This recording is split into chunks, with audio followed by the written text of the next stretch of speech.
Christianity, the eternal promise comes to mind. But Thomas Kelly had a doctorate already. He was a PhD, was teaching classes, I believe, at Haverford College, and was very well beloved and everything. But he wanted that brass ring in the theological world. And the brass ring in the theological world is to have a PhD from Harvard University. That's the brass ring. That means you have reached the pinnacle. You have gone to the top. And he wanted that. Thomas Kelly, even though he already had a doctorate, enrolled in the PhD program at Harvard, was accepted, had gone through the nearly 3 years of classroom work, cohort work that you have to do in a doctoral program.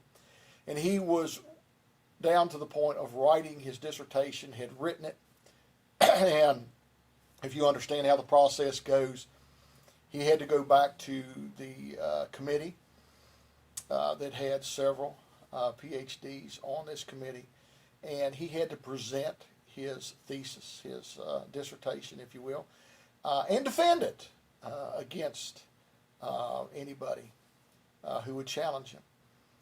He actually begins this process and is sitting before the board, and he has an anxiety attack. He is just so overwhelmed, he cannot speak, just can't do anything. Is just totally flabbergasted and overcome by the moment.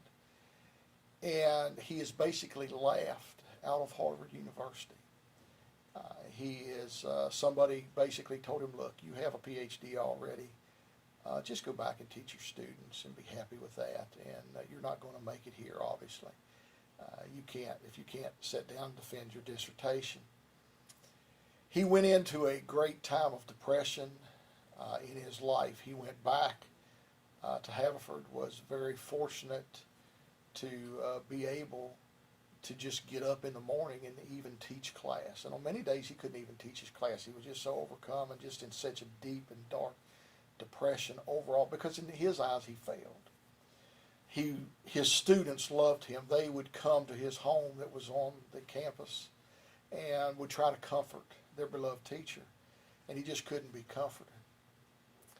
And then all of a sudden, after months of going through this deep and this dark depression, of feeling like a failure, Dr. Kelly realized something, and he realized that these were things that he wanted of himself, and they weren't the things necessarily that God wanted for him.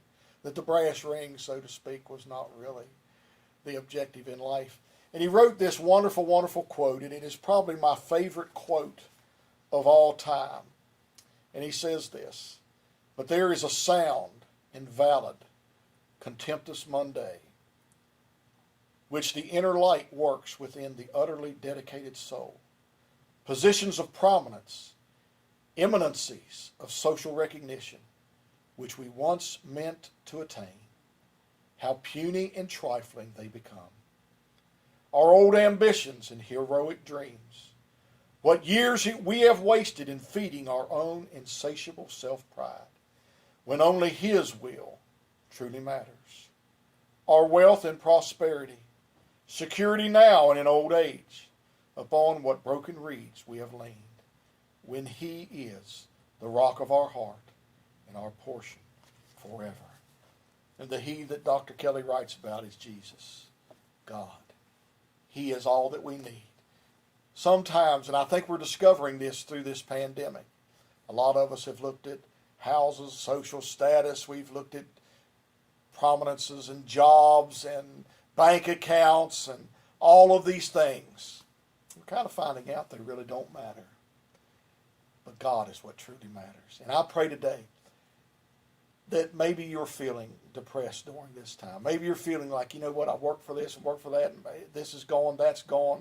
Life is not what I thought it would be. Understand that everything that we need is in Jesus. This is nothing. And all those things that we sought for are really not what they seem to be. It's only Christ.